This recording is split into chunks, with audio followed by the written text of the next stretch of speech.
আজকে সবচেয়ে সহজ এবং একদমই অল্প মশলায় তৈরি করে নেব মোরগ পোলাও।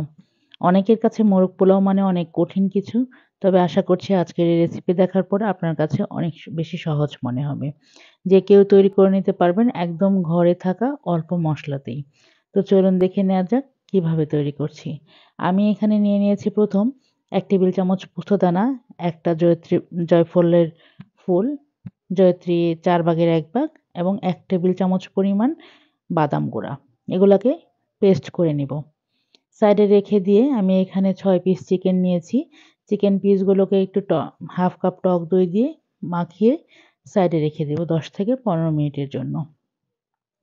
সেই ফাঁকে আমি একটা হাঁড়িতে নিয়ে নিয়েছি এখানে 1.5 কাপ পরিমাণ তেল, যে তেলটা দিয়ে আমি পুরো রান্নাটা কমপ্লিট করব। এখানে আর আমি কোনো তেল কমাবো না, বাড়াবো না। নিয়ে নিয়েছি 1 কাপ পরিমাণ পেঁয়াজ বেরেস্তা।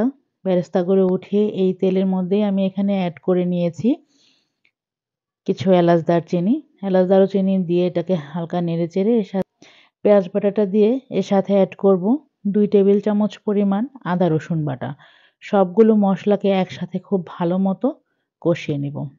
রান্নার মধ্যে যদি মশলার থেকে কষানোর পরিমাণটা অনেক বেশি হয়, সেক্ষেত্রে রান্নার স্বাদটা অনেক গুণ বেড়ে যায়। এখানে আদা রসুন বাটা দিয়ে এর সাথে আমি এখানে অ্যাড করে নেব কিছু গুঁড়া মশলা।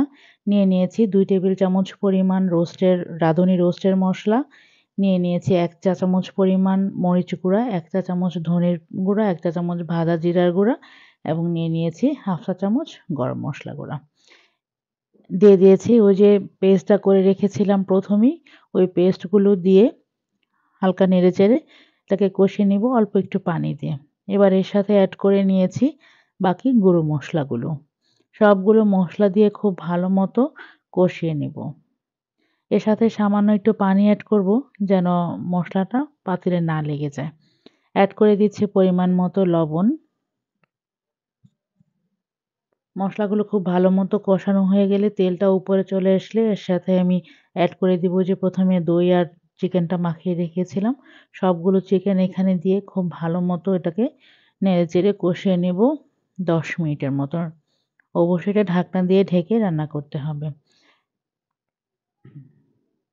আর হ্যাঁ, আমাদের ভিডিওগুলো যদি আপনাদের কাছে ভালো লেগে থাকে অবশ্যই ইউটিউব চ্যানেলটাকে সাবস্ক্রাইব করবেন এবং ফেসবুক পেজটাকে ফলো দিতে ভুলবেন না। লাইক, কমেন্ট, শেয়ার দিয়ে পাশেই থাকবেন। 10 মিনিট কষানোর পর তেলটা বেশ উপরে উঠে এসেছে। এই পর্যায়ে আমি এখানে এর সাথে অ্যাড করে দিয়েছি 1 কাপ পরিমাণ লিকুইড দুধ। দুধটা দিয়ে আমি আরও 10 মিনিটের মতন ঢেকে রান্না করেছি। এই পর্যায়ে আমার পুরো চিকেনটাই কষানো হয়ে গিয়েছে এবং চিকেনটা পুরোপুরি সিদ্ধ হয়ে এসেছে। এই পর্যায়ে আমি দিয়ে দিয়েছি 1 চা চামচ চিনি, যেটা টেস্টের ব্যালেন্স করবে।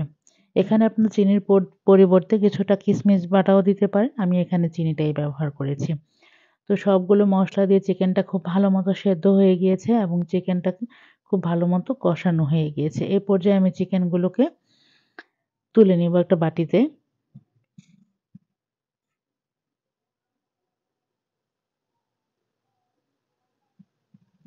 আমি এখানে কোনো গ্রেভি উঠাবো না। এখানে শুধু আমি চিকেনের পিসগুলোকেই বাটিতে তুলে নিচ্ছি।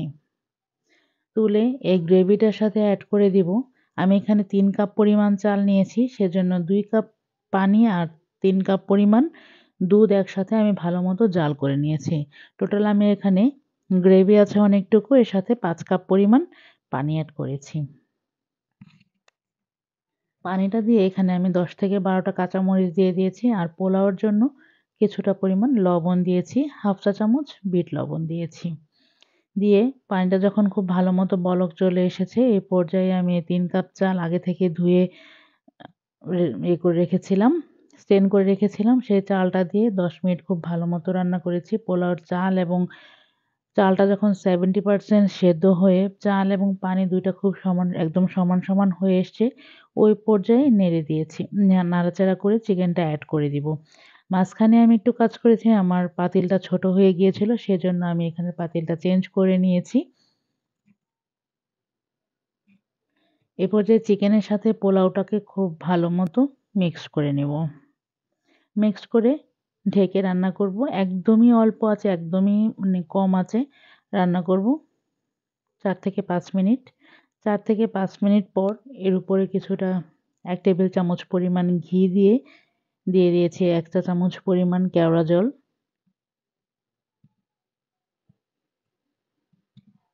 দিয়ে দিচ্ছি আগে থেকে ভেজে রাখা পেঁয়াজ বেরেস্তা। দিয়ে দমে রাখবো 10 মিনিট। 10 থেকে 15 মিনিট পর আপনি এটা আপনার পছন্দ মতো সার্ভ করে নিতে পারেন। এই ছিল আমাদের আজকের রেসিপি। তো আজকের মতন বিদায় নিচ্ছি। আল্লাহ হাফেজ।